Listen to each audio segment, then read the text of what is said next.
Stream now, damn it. Do it. Welcome to Java. It doesn't know how to calculate time. It doesn't. Java just uses rounded figures. No, for Jay, time. William just runs that fast. If you guys are wondering what we're talking about, I was commenting that everyone in the chat's like, they're late. And I'm like, wait, there's a minute 12 left on my counter. And Jerry's like, I don't know, I see 30 seconds on mine. So apparently William calculates and bends space and time. He does. He does. Them CPUs be that fast. We did a tech talk last week, right? Why don't I remember? I know we did, and I think it was a good one. Like we had topics and shit, and like that's right. That's what I remember. It was so kind of structured. seemed like it was structured, and things like happened like bam, bam, bam. We had some good questions. Well, don't worry, guys. That won't happen this week because we ain't got shit except an intro, which I'm going to roll right now. Roll it. Boots and pants and boots and pants and boots and pants and Jay and almost got hit by a truck. He'll tell you about it later, I'm sure. Are we to the end yet? I can't tell. No fart boards yet. No fart sound effect. That's my mouth. Oh. Yeah. Well, you mentioned the bike thing. Why am I getting reverb in my headphones? Like, it's almost like when I'm talking, it's like the drivers are vibrating in my ears. I don't like that. What headphones are you wearing today? I don't recognize those ones. They're the RS-175s, the surround from Sennheiser, the surround ones. Ooh, surround headphones. The wireless fiber optic ones. Wait, are they like wireless 5.1 or? Simulate. Oh, okay, gotcha. But it's actually pretty convincing, but I leave it in stereo mode. The wireless headphones do sound good, though. The Momentums I used and my HD 180s are the best sounding wireless headphones I've ever used. Yeah, these sound really good. I mean, they can do a 3.5 millimeter audio input or analog input, which is just going to be stereo. Mm-hmm. And then if you use the fiber optic, for SPDIF, then you get the Simulate 5.1, or you can do 2.1 and just two channel. So. How fancy!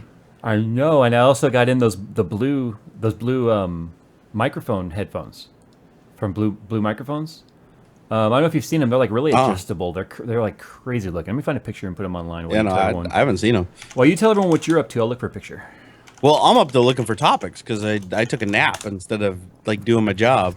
I was in the chat earlier chatting with people, and everyone's like, Jerry's probably napping. And I was like, I was too, guys. I was so tired. So I haven't been sleeping well for like a really long time. So I went to the doctor and he gave me some of this Ambien stuff. Those are the headphones, by the way. You'll see them in the chat. Oh, well, I'll see them. You'll see them in the chat. Yeah. So he gives me this Ambien stuff, but the problem with the Ambien is it like knocks you out like dead cold, and then you wake up 6 hours later and you can't get back to sleep. So it's like I cannot get that 8 hours of sleep. I just wake up in 6 hours and I'm like, all right, I'm up, and then I feel great, and then like as the day goes by, I'm like, like that. I used to have that. I used to have that problem, but then I grew up. No, I'm just kidding. No, the biking helps with the energy, but I take thermogenic every morning and then a protein shake. That really helps. What the hell's a thermogenic? Basically, it's like a fat burner, but what it does is it intensifies your workouts so that your body heat increases. It's what I use to maintain water weight. Is it like Annabelle? Is that your fancy name for like anabolic steroids? You're like sitting down there and shooting yourself up and slapping your thigh like, oh yeah, feel the burn. I don't do it in my thigh. Do it in my fucking elbow. What is wrong with you? Do it in your testicle or whatever. Dude, I was watching the thing on but you have to steroids make sure that that. you have to alternate which testicle, or you get one really engorged testicle. I don't want to know this. I don't want to know this, Jay. Did you see the headphones? Oh my god, I do. Those are some freaky ass looking headphones. Yeah, they're like super adjustable. It's weird. Blue. So are those like? So wait, Blue, is that like the microphone company too? Yeah, the blue mics. Yeah. Oh, okay. So like the one that makes the Yeti and some of those other podcasting mics. I've never even seen those. I only knew about them because there's a live streamer, Indie Gaming. You know Indie. Yeah. Yeah. For he's friends with I Am Apropos. Mm-hmm. He wears them because he was sponsored by Blue, and so when I saw those, I was like, whoa, those are crazy. So at CES, when I was walking past the Blue booth, I just kind of mentioned to one of the reps that I thought they were kind of neat looking, so they took my card, and 5 months later, we have them. Dude, they need to learn to advertise better because I'm like the biggest headphone whore on earth, and I've never seen those. Like they're just kind of getting into it though. They're first and foremost. So this is like a new offering. They haven't been in the headphone business for like years. No, not for years. I mean, they're first and foremost a microphone company. That makes sense. Yeah. I'm just kind of looking through the CNET news right now. Ooh, smartwatches. The LG Watch Urban. Commercial, or Vito says commercial fat burners are weak. Well, the non-commercial stuff probably borders on illegal, sir. God, commercial fat burners are so weak. I think cocaine is better. Just saying. Well, here's the thing: is like for my And I know I sound this way, and Vito's really a girl, but you see what it did? Listen to the voice now. you actually kind of do sound like a bodybuilder woman, right? Exactly my Totally point. did. I was like picturing it in my head. I was like I'm Jay gonna with work. breasts, so I was basically just picturing you top. I have breasts. They went from C cup to an A cup, but hey. You got But anyway, a cup. I'm proud of you, bro. I think I'm still sporting. You know. no, I'm proud of sport Vito. Have you seen those delts? My goodness. Oh well, for the longest time for my ADHD, I took the Adderall. I stopped doing it though because it was like fucking with my heart. But the Adderall stuff that you take, that's basically like an amphetamine, and the doctor's like, man, you may experience rapid weight loss, and I gained like 40 pounds. Isn't it funny? Like any medicine you take, they're like, it may cause fluctuations with your weight. It's always fat gain.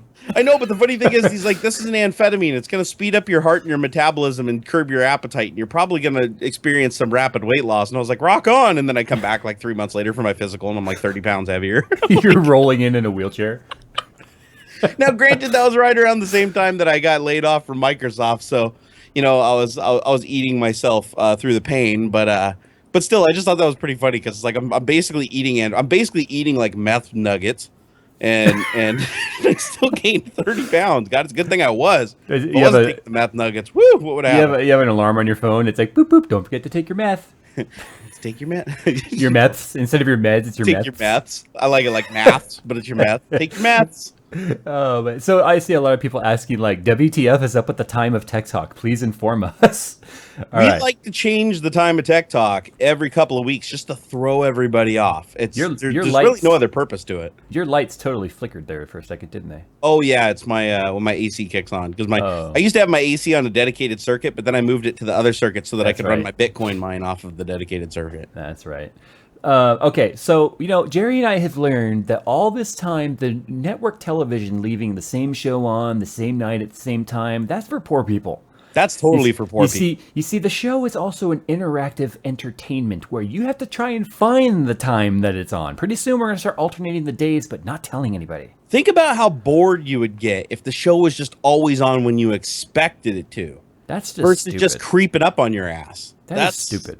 No, Tech Talk needs to be like surprise butt sex. You're just kind of like doing your thing, and all of a sudden it's like, boink, Tech Talk in the butt. There you go. And we're online. Did you say surprise butt sex? Yeah, pretty much. Hashtag surprise butt sex is tonight's hashtag to use. Why does the hashtag of the day always come from me? What is it? Because you are by far the most inappropriate, which is strange. I find that very, very strange because I find that in real life, I'm the super inappropriate. That's what I was just about to say. When it comes to the online persona, I'm just like, whatevs. Yeah, Jay, for some reason, boy, you get him on this Tech Talk behind a microphone, and oh my God, the guy even shocks me. That's everybody's not easy. hashtagging meth nuggets right now. There you go. I just looked at my Twitter feed, and there's lol meth nuggets. Oh my God, dude. Okay, so regarding the time, in fact, Jerry. Yes, sir. If you check your email, can you find that straw poll we used last week that you and I put out on Twitter? Let's use the same straw one. Poll? Oh, was that the one for the show time? Okay. Hold on. Yeah. What it was. All right. I don't even know if I still have like. I'm on it, bro. Where did it I'm go? on it. I'm gonna find it right now for you, Jay. Oh, there we go. I found it. Oh, son of a bitch. I'm worthless. I can't. Jay's like, you already had the link in the clipboard. You're just like, hey, man, I'm gonna make Tubby go look for it. No, I use what's called the search bar. It's a strange concept, I know. Oh, I was trying to get you to burn some finger calories. Oh my God. My fingers are the only thing on my body that is tuned like a well-oiled racing machine. You can like crush kryptonite with those fingers with how much you wink off. Hey, the wife isn't complaining, you know, we'll just leave it at that. Stamina, bitches. Okay, so I'm updating the description right now. If you guys refresh the page, you'll see a straw poll at the top. Whoa, hashtag meth butt sex? Woo! That sounds like a good time. Meth nuggets in the butt. Dude, that could be a song. Meth nuggets in the butt. It's a meth suppository. Butt. Okay, so there's a straw poll there where Jerry. Okay, so Jerry and I, and you guys can see they're very close. 706 people want 5 p.m. 656 people want 3 p.m. So it's like those two. It was that close. I really was. Okay, so Jerry and I moved the time earlier the last couple of weeks because it was easier on us. We're on the West Coast. We could be done with our families earlier in the evenings. We didn't spend our evenings, well, I would say we don't spend all day working and then the evenings doing the live stream. But Jerry, we all know you don't work on Thursdays. And so anyway, so we just want to be done sooner. I only work on the weekend, Jay. I only work 2 days a week, bro. So we noticed that when we moved to 3, and we kind of expected it, that the viewership did drop and it did decline. So we were like, well, maybe it's because we're cutting off like the whole West Coast. Like West Coast people are just getting out of school. They're still in work.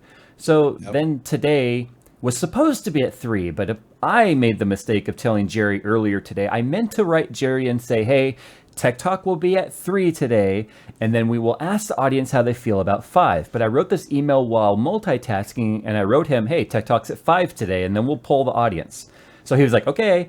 So then he blasted it out all over social media, and by the time I noticed, yes, and by the time I noticed it hours later, it was too late. Here we are at 5 o'clock. So next week, I got a nap. So next week it might be 1 o'clock. I don't know. Let's do a poll. Do you want it at 3 a.m. or 5:25 a.m.? Actually, I think I'm going to put in my number for 6:14 p.m. 6:14 p.m. You know how some like A&E, or not A&E, but like TNT does like 3:15 show starts? Have you noticed that? Or 3:05? Like some networks have like 5 minutes off the hour start times. I know like the pay channels do, like HBO and Cinemax and stuff like that. I know they'll do weird off hour stuff. Yeah. But it doesn't help us so far. We have 1,400 votes, and it's like 51% to 49%. It's like I had the same thing happen today. I think straw poll's just broken because I put out a poll that was like, do you guys want me to go to the gym and work out, or do you want me to just sit at home and make more videos or eat cake? And like eat cake actually did pretty well. I was surprised, Jerry. But it was a landslide for workout, so I'm going to the gym now. Apparently, that shouldn't be a surprise. But you could always compromise and eat cake at the gym. Ooh, that'd make a good vlog actually. Like sitting there on the treadmill, just shoveling cake in. Have like a full flat cake from Safeway. That'd be awesome. Would people say, "What are you doing?" Be like, "Not feeling guilty." Yep. But the other poll that I did was, should I leave in my second intro in my videos or pull it out? You know, the one that happens like after it's time for Nerdgasm. And it was the same thing. It was 49 to 51%. And I was shocked by that because I see so many complaints that are like, pull out the second intro. You don't look like you're having fun playing Minecraft. Like, okay. I know you are, because you're just kind of like, I know, I'm like, but I was in a pit full of TNT about ready to die. Like, that probably wasn't the best clip to select. You did make that before you became an online celebrity. Oh, celebrity. That's a funny word. We're celebrity amongst nerds. Celebrity. We have all the powers. Oh, God. 5 p.m. has inched out by another 1%. 52 to 48. It's happening. It's happening. So, yeah, I found, though, you can't pull your audience, though, about content creation ideas. Or not ideas, but, like, hey guys, I'm thinking about using this intro or that outro. I don't think you can pull the audience for that. You'll never find like a polar swing of some sort. It's always going to be like, if you put 3 options, they'll each have like 30%. That's exactly what happened too. So I was like, damn it. But hey, when it came to my weight, boy, it was a fucking landslide. That's because people care about you. They want you to live longer. I'm gonna live forever. Like if gravity ever fails on this planet, I am gonna be the survivor. Okay. What's everyone doing up there? Hey, what are you guys doing up there? Yeah, look, you guys, you're all floating off, man. As soon as you clear the atmosphere, you're fucked. But no, I'm down here on the ground. Haha, lols. Now who's the dumb one? Yeah, gravity. And I'm over here like, guys, my bike flies. No, I do need to lose some weight, though. I went to the doctor's office the other day, and, they put you on the little scale or whatever, and it was like, get off, get off. It said Nan, and I was like, is it? And they just kind of looked at me and rolled their eyes. I'm not. Son of a bitch. I am not kidding you. When I used to weigh almost 500 pounds, they used to, when I used to go to the weight loss clinic for my weekly meetings. Yep. It sounds like AA. When I used to go to the weight loss clinics for my weekly fried chicken meetings. I'm not kidding. The scale they used for us was like industrial, like a warehouse scale. Like it was like a 5 foot by 5 foot piece of diamond plated steel you had to stand on. Oh my god! I'm not even kidding. So they're like, "Hey guys, Jay's here," and then you hear boop boop boop. Freaking crane comes out of nowhere like in GTA 5. Well, I remember watching. I used to watch those documentaries on TV that were like the people that were like 600 to 700 pounds. and they'd be in the wheelchairs and they'd put them on those big industrial scales. And I was like, God damn it. What, you can't even like fucking dress it up and make it look normal? Like, Yeah. it's like, at least like, don't just leave it like diamond plate and have a hose hanging on the wall next to it. It's like, give them some dignity. Jesus Christ. Yeah, no, it was a pretty big scale. It was accurate up to 1,000 pounds. Did you have to wait for like a forklift to move like a pallet of oranges off of it first? I had to wait for them to push the cow off of it that they were currently measuring. Oh my God, we're I'm bad, terrible. Jay. We're both going to hell. And plenty of people all are coming like, with you us. don't know what it's like to be really fat. I'm like, okay, I do. Dude, I'm 5'10" and 300 pounds. I mean, I might not be like hyper fat, but that's up there. Hyper fat? I haven't never heard of the hyper fat. Well, hyper is like more than super, right? Is Like that you have 'cause you're- super cars and you have hyper cars. With fat people, you have super fat and hyper fat. Super obese is above morbidly obese, though. It goes morbid. Well, it passed morbid a long time Yeah, ago. morbidly obese is actually a lower number than people think it is. I actually got sad when I bought a Wii, back when the Nintendo Wii came out. I bought that and I got the Wii Fit thing that came with that balance board. And I like stood on the balance board and it's like doing my little evaluation. It pops up on the screen with this big meter that's like normal, obese, and then morbidly obese. And like I went into the morbidly obese and I was like, why would you fuckers even put that in here? That's the Wii balance board? yeah, the Wii balance Yeah, board. It's yeah. like we stand on it, it's like you are morbidly obese. No, have you noticed when Did you you're guys really put that in there? have you noticed when you're a big guy and you stand on it, it goes oof. Please tell me it doesn't. No, I'm serious. That does it really? I'm serious. The wife will confirm it because we have the Wii balance board and Dude, that is some fat shaming Nintendo shit right there. I'm serious. I would stand on it. It's like a little female voice. You'd stand on the Wii balance board and it's like, ugh. you're get off. It's funny too because it even makes a sad face. Like when it weighs you, it's like, not even kidding. Horrible. It's like, burp, burp. That's horrible. I hate And it. and it's funny too. It actually says out loud like what you weigh. See, this is Wii 1. I don't have the balance board for the Wii Fit board for the Wii U yet. I didn't even know you had one. Yeah, Wii U has its own. Oh, well, I'm At not least getting that's- that. I'm done being fat shamed by my gaming console. But it's funny too. It's like, you know how it's weighing you? It's like Yeah. It goes obese. Like, did yours say obese out loud? Because mine did. No, did it I'm really? not kidding. Yeah, mine goes done obese, and it's a sad face with a meter. I'm not even kidding. That is horrible. Yep. But it So- worked because now you're losing weight. So Not because of the fucking Wii U. you or the sure? Wii. Are you sure, Jay? I'm just kidding. I have a very oppressed. Positive. I have an oppressed 4-year-old memory of that thing. My video game telling me I'm fat. It's like that. Oh, look who's talking. You're a video game. Dude, I just need to start playing Dance Dance Revolution again. I It's lost fun- the way you doing that. It's funny because Sinful Legacy says, I can see why you guys ignore the chat half the time, Jerry and Jay. Ironic that I saw that message, huh? We don't ignore the chat. We just ignore the trolls, which is 99% of the chat. Did the Wii Fit broad break? No, but did your spelling, bruh?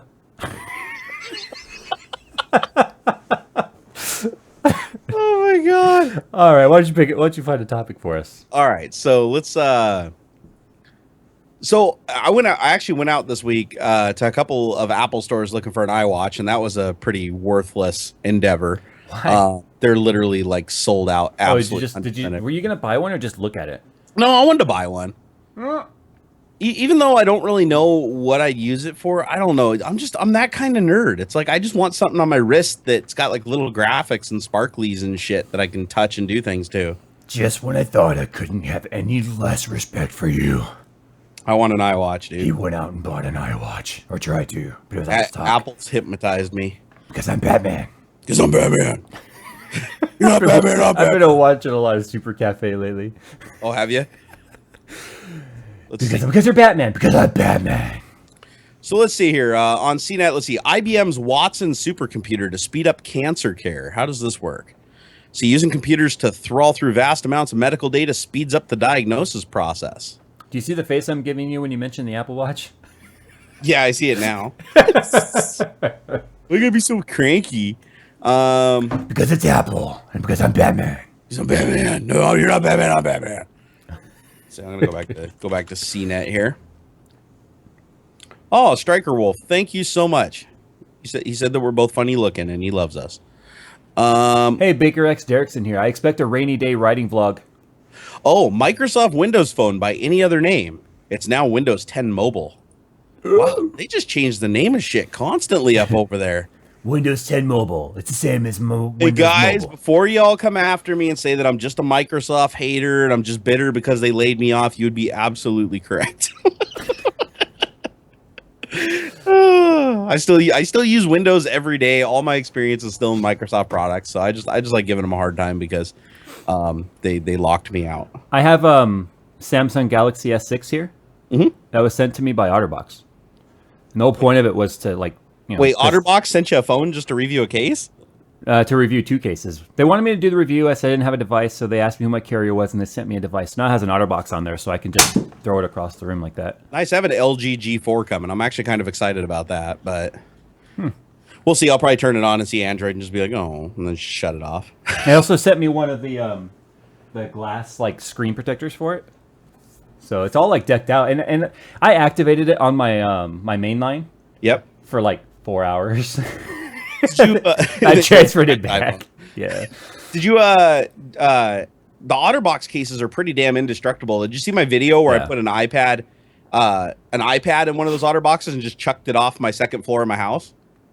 No, I didn't see that, but I don't personally have one on my iPhone, but the wife has one on her iPhone. Our iPad has one. All of our iPads at my old job, we had 300 of them in the field. They all had OtterBox defenders on them.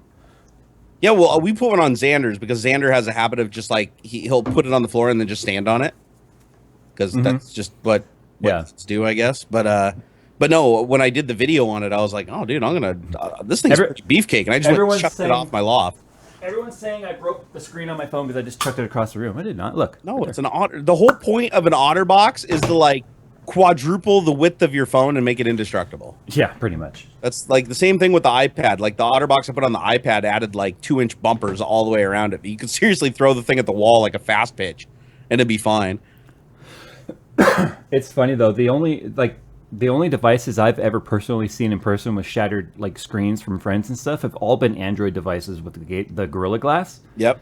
I've never personally seen a friend with a broken iPhone, but I honestly think that that's because the screens are bigger on the Android devices, so there's more surface area of glass to break. Yeah, because I've seen a lot of broken iPhone 6 Pluses. Yeah, but not 6s so much. No, not the 6s at all. Not to mention the rounded edges of the glass on the 6 do help give it some structural rigidity. Yeah, no, and the thing is, there is quite a bit of material around the glass. Everyone's telling me turn on the phone. Have people really never seen an OtterBox case before? There, it's on. Are you happy? Show it to them. If the people demand it, we must do it. I'm showing it. You just can't see it. Okay. Hold on. It's gonna see. I'm on a delay, guys. I don't have a live camera, so I see stuff when you do. But then when you hear that I see the stuff that you see, it's already delayed another 30 seconds. So it probably makes no sense. Yeah. So anyway, let's see what else we got here. Wait, this player hits all the high-end notes? Ooh, this is actually something I'm interested in. You know what the problem with this device is and why I couldn't get used to it? I hate TouchWiz. What the hell's TouchWiz? Samsung's skin. That's their UI skin. Oh, that's their little their Android cover, so, their Explorer, if you will. Right. So I was talking to the wife the other day. It might surprise people to know this because I've not done it since I've been on YouTube. I used to. How do I have a voicemail on a phone that's not active?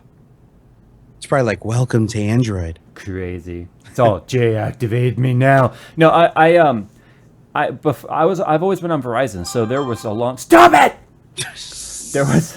It's it's Android, right? So it's update available, update available, update available, pretty much. Power off. Okay, one of the. It's gonna kill the battery just telling you that there's 50,000 updates available. No, what it is I installed Twitter and all that stuff on there, but I never turned off the notifications. It's just default.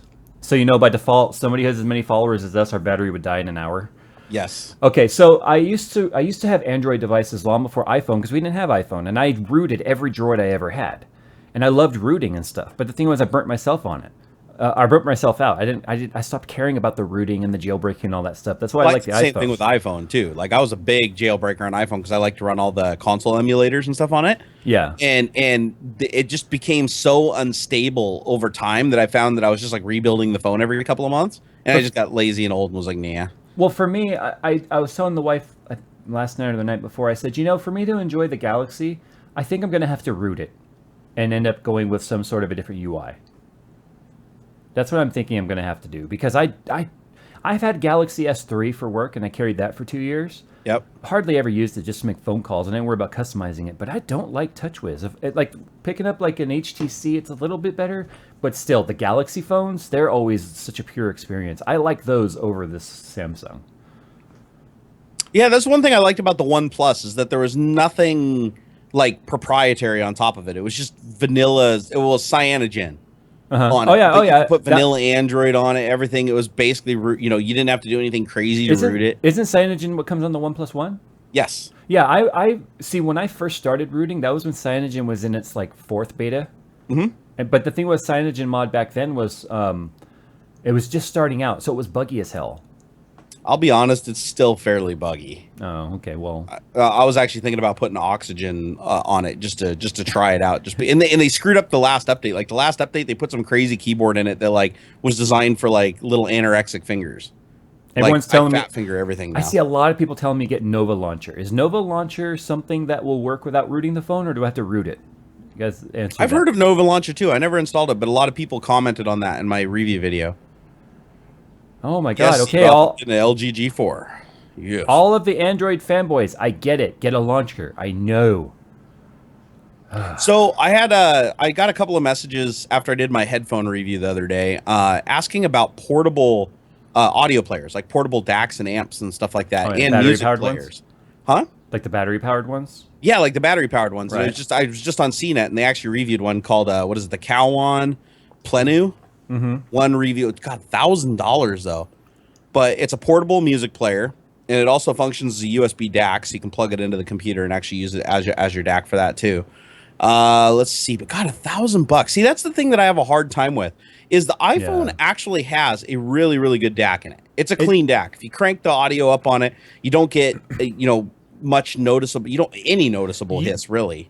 Yeah, you get no hiss, but you do get some crackle in some headphones at max. So usually I'll turn the iPhone to max and then back it down one button press. Yeah, but see, that's the thing is you can buy an inline headphone amp so that you only have to turn the iPhone volume up to about half. And then you have the external amp push the signal clean and amplify it the rest of the way. And those things you can buy for like $100, like even right around $100-$200 for that. So it's like I don't know if I would spend $1,000 on a dedicated amp DAC combo plus player, because You better have headphones that are more expensive than that. I wouldn't that be funny? You spend do, $1,000 for the player and you got like your Beats by Dre on. You're like, yeah. All right, so everyone's telling me get Nova Launcher. It's free and it's a no root. So I'm going to go ahead and mute the phone before battery dies, because all the Twitter notifications are coming in live. Ding, ding, ding, ding, ding, ding, ding. Wait for it. Wait for it. I just booted up the phone. Let's see how long it takes here. So, another funny thing too is, so I let my wife use those Sennheiser headphones, and she said that she loves bass. That's all she cares about. She could give shit about the rest of the audio quality. She just cares about bass. So she's like, I still like my Beats by Dre better. And I'm like, if you've ever listened to Beats by Dre, I'll give you this though. Beats by Dre has better active noise canceling. Like the active noise canceling on it is actually pretty damn phenomenal. But the mid and the tweet on them sounds like garbage. That's the because bass, however, is insane. Like nothing else all touches they care about. Yeah. So, but that's that. There is a market for that apparently, because my wife is like best headphones in the world because they're like subwoofers on my face. She just likes the vibration. If you, I think she does. I think those headphones don't spend enough time on her head. If you know what I'm saying. Where's your headphones? I'm wearing them. Don't worry about it. I'm listening to 50 Cent on what? Nothing. I'm wearing them. You just don't worry about it. That active noise cancel makes it so they can't hear what I'm doing. All right, I got to go into the Google Play Store. So it's called Nova Launcher. I still have to wonder how good it is if it has to sit on top of TouchWiz, though. No, but that's Android for you though. Android is like you have to have this thing on top of that thing on top of this thing. You have to have 17 layers of abstraction to get the ultimate best experience. Whereas with iOS, you just don't have a choice. You just have to live with whatever you're dealt. Yeah. But the funny thing is, a lot of people diss on that. They're like, so iOS isn't configurable. iOS isn't configurable. And then you pull out the Linux versus Windows argument. It's like Linux is infinitely configurable, but that's also its weakness. Because it's infinitely configurable. Oh, like, okay. What? So, I just figured this out on my own. I'm pretty sure that there's already been a bunch of people commenting on it. Okay, so I did. It's been a long time since I've used Android. It's just like selecting your default browser. You select your default launcher. So by putting Nova Launcher on here, it disables TouchWiz. Oh, that's cool. So it's a complete replacement then. Yeah, so I just said select something. launcher, always, Nova Launcher. So now it's like a completely different home screen. Wow, that's smooth. Push that button. Wait, so like Nova Launcher when it's free? Yeah. Oh, whoa! An ad pops up. Wait a minute. Yeah, no, wait. Yeah, no, it pops up. It's like click here for live Jasmine. All right, guys. Well, thanks for that. I'll play around with this a little bit more. Now I'm getting out my 1+1 right now. All the icons look different to me, though. Like, they're very weird.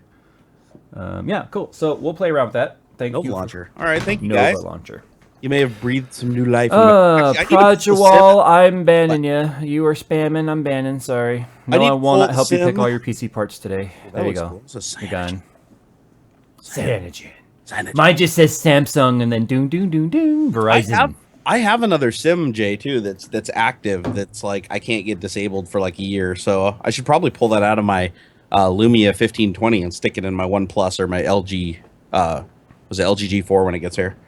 Oh yeah, I turned down that review actually. Did you really? I did because I just didn't. But Jay, it was free. Cash money, Jay. Cash money. Sell out. Ching. Well, I'm doing it wrong then. You're doing it wrong. How could you? Yeah, they hit me up, but I was still behind on getting their panel review done and stuff. So I don't want to take anything else from them right now. I'm still behind on a lot of things. I know. I've got like a whole pile of hardware sitting outside of my door, and every time I look at it, I'm like, oh. Everybody's like, "You're so lucky you get all this stuff for free, guys." It is actually stressful because it's like you got to go through and you got to review it all. You have to do the videos, edit the videos, get the videos uploaded, find time to do everything. Not just do all product reviews because people want to see other stuff like 3D printing and tutorials. It's an interesting balance. But Jay, you're being a rock star, dude. You look like you got this shit on lockdown. It looks like it, but there's plenty of times in the morning I'm like, I don't want to make a video today. I'll just make 2 tomorrow. So I'll go ride my bike for like 3 hours and then just go get coffee, like go hang out with Coconut Monkey. And then I'm like, fuck, I still got to work. So yeah, I can do the same thing, see... except for it's like 5 days later. I'm like, I'll just do 7 videos tomorrow. No, the only reason I'm behind right now is I have a lot of things that are project-based. Not video-based, but project-based. Yeah, and those take a lot of time. They do. Like even just this guy, like I did this for a project. I can't really talk about the project right now. I can. So what's happening is so anyway, the look on your face right there was legitimate I was concern. like, yeah, thanks, Jay. Yeah, throw me on the bus. Anyways, there is a project involving this wonderful, beautiful fellow right here. And but anytime you deal with 3D printing, it's like each one of these pieces, the top half took 17 hours and the bottom half took 20 hours. Yeah. To print. So and I had 2 reprints because I had problems with the material feeding. And with 3D printers, you just have some, random problems that can happen. You can't foresee everything. Yeah. And so I literally just came in, on the wire getting that little project done. And and of course, you're super stressed when you're doing all that. You're not getting other stuff done. And everybody on the internet always is like, you're not making any videos. You're slacking. It's like, no, I'm just making a lot of shit leading up to other videos. See, like Bryson says, Jerry, you're just a slacker. Jerry is not a slacker. Jerry is facing what was commonly known as burnout. Now, listen, here's how burnout works. Explain to Jay. Burnout, when you're at your job and you just think to yourself, like the mental idea of continuing to go forward in the current direction, the stress that comes with the mental thought of it, it outweighs the motivation. So you're not motivated to keep going. That's burnout.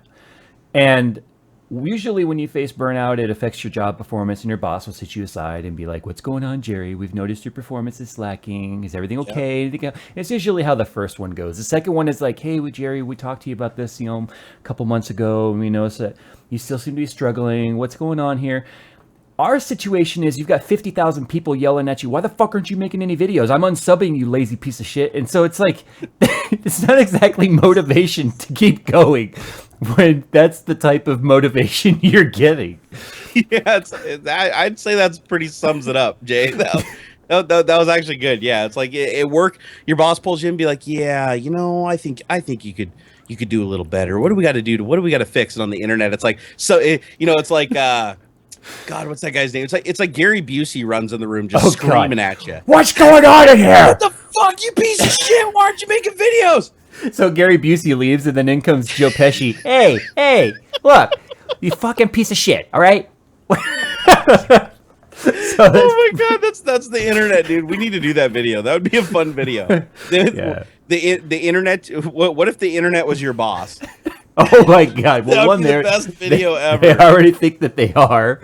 Oh my god! And It basically looked like a how-to basic video when we were done with it. we're the egg. Yeah. Oh man, no, I'm sad. Oh, so all right, guys. Well, that's been a great tech talk. Yeah. All right. Everyone blame Jerry for ending the show. Everybody go to @Barnacles and say, "Fucker, you ended the show. You ruined it." You want to see something? You want to think about something crazy? The sun is coming in and creating quite the bright hot spot on your face. I know, which is weird because there is no sun in the state. That's why I'm starting to think that Al Gore may have been right about a few things. And right now we are under like downfall, torrential downpour. Yeah, like you've never seen sun come through this window, Jay. It's like the first time. I'm starting to think, God might be looking down on me. Nope, it's just the sun. Never mind. It's just a really bright light bulb. It is, seriously. It's a hydrogen light bulb. It's the future. I am Teglasaur says thanks Obama. So the video that I'm working on today, and yes, you guys are going to get a video. Whoa. I know. But it's the video. It's finally kicking off the Stormtrooper project, the Episode 7 Stormtrooper armor. It is about 50% complete. And so now I have enough pictures and everything from the My Mini Factory guys that I can do a video and show you guys how the whole process is going to play out. And it's actually, it's pretty intriguing and it's ambitious as hell. Like I'm actually a little bit nervous about it because I'm literally going to be printing like 20 spools worth of plastic. Like $2,000 worth of plastic material is going to travel through these 3D printers. And that's if nothing goes wrong and needs to be reprinted, which we know is not going to happen. And it only takes an average human being $1,000 worth of material. True. Sorry, Jerry. I couldn't average resist. human being costs about $50 in one spool. But, Jerry makes a lot of mistakes and rushes things. Let's be honest here. But no, just like the parts like for the arm, and they all have to be cut into pieces because the maximum build volume of a desktop 3D printer, the average one, now they do make bigger ones, so I gotta throw that out there for the one dude's gonna be like, oh, but if you got a Colossal XL, you can print a car. But 8-inch by 8-inch by 8-inch. So imagine having an entire Barnacles size suit, and yes, this is a form-fitting fat suit for me. Imagine having to cut that into little pieces and then piecing it back together after it comes out of the printer. It's gonna be crazy, man. It's gonna be absolutely crazy. It's gonna be a one of a kind of thing because there's a lot of people that 3D print stuff to make like ornaments on their suits or badges and stuff like that. But I've yet to see an entirely head to toe 3D printed suit. It's gonna be cool. Oh, sorry, I'm watching the flyby of my ride today. Somebody asked me if I rode today. He rides every day because he's a hipster. I'm not riding tomorrow though. It's downpouring too hard, and then Saturday is my longest ride today. I like how it's sunny here, and you're talking about how it's downpouring in Southern California. It is. Well, it's like one of our 5 storms that'll come through a year. No, you want to hear something funny? I almost ate absolute shit today because of the pedals. And that's feet out. No. Okay. So I learned. Now yesterday's ride, I did 24 miles yesterday. If you guys don't care about the bike stuff, I don't really care. So I did 24 miles yesterday, and the whole purpose of that ride, the only thing I cared about was making it second nature to be in the right gear to start when I come to a stop. So downshift before I stop, and to have my foot out and waiting to touch the ground when I come to a stop ahead of time. Yep. So unclip early, have my foot ready to go, just get that in second nature. So I had been unclipping my foot and then kind of keeping my toe, like the tip of my toe on the top of the pedal, so that if the light turns green as I'm approaching, I can just clip back in and go. Or if I need to put my foot down, my foot is free. Right. So I'm approaching this intersection, and I should just put up the clip and actually show it. I have a GoPro on the camera on the bike. So I'm approaching this intersection, and the light is not going to change. There's no cars coming that are going to trigger the light for me, and a cycle can't trigger the light. So I would just be sitting there forever waiting for the light to go. So I give it a good stroke to get the bike going forward. So I can go up the little ramp, onto the sidewalk to push the crosswalk button to trigger the light. As I'm going maybe half a mile per hour, like barely enough to stay upright, my right foot's free. Right as I'm getting ready to put my foot down, I hear click. My right foot clicked back into the pedal. Oh shit! Right as I'm coming to a stop. I grab onto the light pole and hug it like a freaking bear hug as my bike's going down underneath me. My right foot clips out by instinct, and then I did the fucking splits on the wet sidewalk in front of traffic. Yeah, doesn't it suck when you panic and you can't get your foot out? Yeah, because it's not muscle memory or second nature yet to twist. All you gotta do is twist and your foot will come right out. But you're trying to yank up as a panic. No, that's what I'm saying is when you panic, because I have the same thing on my on my downhill bike that I have. Mm-hmm. Back when I was mountain biking, I had clip-ins, and I used them like 3 times, and then after that I took them off and I just put the meat hooks back on there. That's what I call them, because when you backpedal, they like dig into your shins. Right. But I took them off because I would be out riding and I'd go around I'd be on a single track and I would go around a corner and there'd be like a tree there or something, and I'd start to get just a little bit of anxiety about the tree, and I'd start focusing on the tree, and then I'd be like, oh shit, going around the corner and try to get my foot out, because I'd normally try to put my inside foot down to slide, and my foot wouldn't come out, and I'd literally just lay the bike down and just slide with both feet connected into it. Well, I know falling is a rite of passage with clipless pedals, and I knew that. Flipped it once too. I'm surprised it didn't break my fucking neck. I was like going downhill. God. I went off a double and I landed it front heavy. Oh, on the thing, and I was in the clips, and the thing literally just somersaulted, and I just missed my head and my neck. Like literally, the bike just flipped over and landed, and I was still clipped in when I landed. I told the wife, because I don't want to damage the frame of my bike, if I ever feel like I'm going over, I'm just gonna flop over and point my legs straight up like a cockroach, so my bike is pointing straight up in the air. You're gonna be like an air cushion for your bike, because I don't want to hurt the bike. You're like, the bike must leave. No, what people don't understand is if you impact carbon like that, you have to get it inspected. Impacting it can create weak spots in it, which will shatter once it finally lets go. So if the frame gets impacted, like you fall down the ground, just like bam, and the frame hits a curb, I can't ride it. I've got to take it to the shop and get it inspected. Yeah, carbon fiber just disintegrates once it breaks. It's stronger than metal until it's weakened. Well, yeah, no, it's tensile strength, but it's like the striking force against it isn't that much at all. Like, right? Because I've seen cars before with like carbon fiber bumpers, and they'll just tap the car in front of them, and the whole bumper just explodes. Yeah. No, so I'm like, whatever. I'm gonna go out there. The cycling on the pedals is fun. The amount of concentration you have to have now with those pedals is kind of a big deal. Like I can't just sit there and daydream, because if I daydream, I find myself going real slow, and I'm like, oh crap, foot. Yep. Right. So yesterday's ride was perfect. Today I was more daydreaming a little bit. Plus it was cold. It was freaking cold out here. 50 degrees Fahrenheit, which is about 10 degrees Celsius. It's not that cold, but when you're going 25, 30 miles per hour, it's pretty freaking chilly. And so I was thinking more about how cold it was. My hands were numb, even though I was wearing mountain biking gloves. And there was a couple of times I found myself not putting my foot down. But rewatching the GoPro footage, I even called the wife and I was like, hey, come watch this. Because she was like, I hope you record it when you fall. Because, she loves to bask in my pain. And so... That's called being married. Yeah, I know. Yeah. So it's just funny. As you see me approaching the light, it's super slow. Everything's controlled, and you hear click.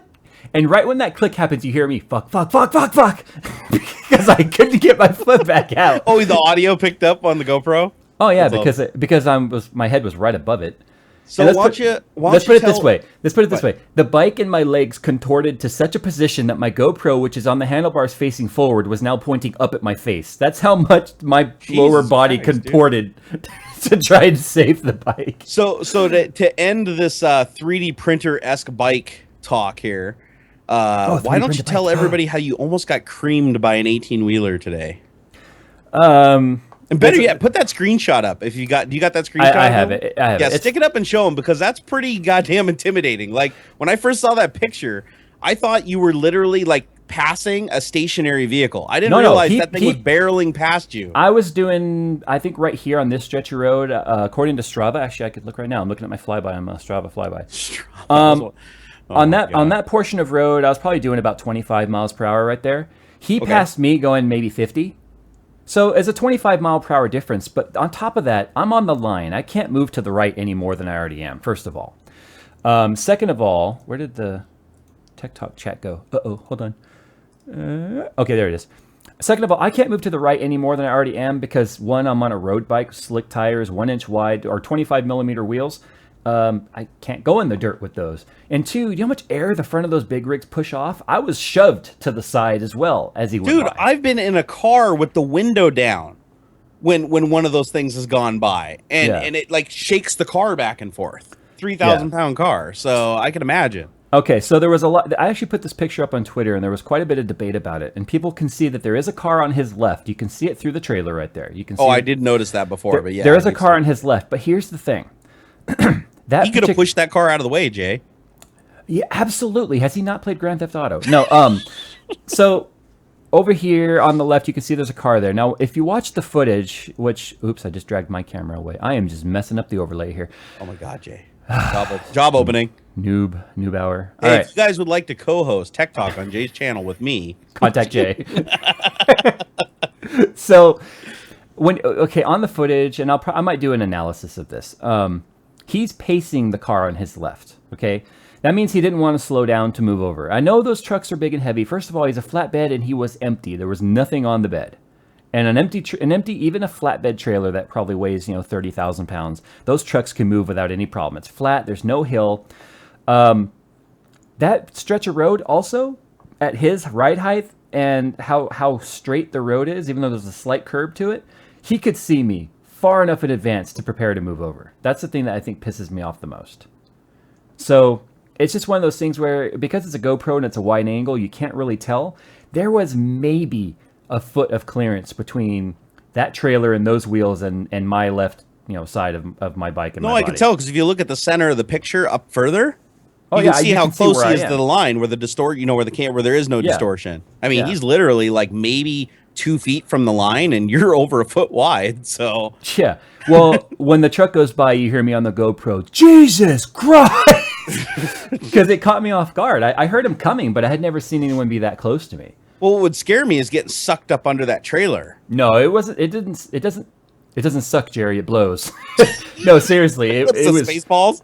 Yeah, pretty much. No, the initial reaction of him going by was the air being pushed off the front of his truck tried to shove me into the dirt, not pull me in. It tried to push me out. See, this is why you should always carry a loaded 9mm. I'm just saying, Jay. Oh, I gave him a hand gesture as he went by, like just past that. Let's just say my right hand is no longer in view. Oh my God. So. But no, guys, this is why I don't ride street bikes. I ride mountain bikes, which are far safer. This road is a wide road. He could have still moved over. Let's say he moved over 6 inches to the left. That's 50% more space than he gave me there. Yeah, dude, I almost 6 inches.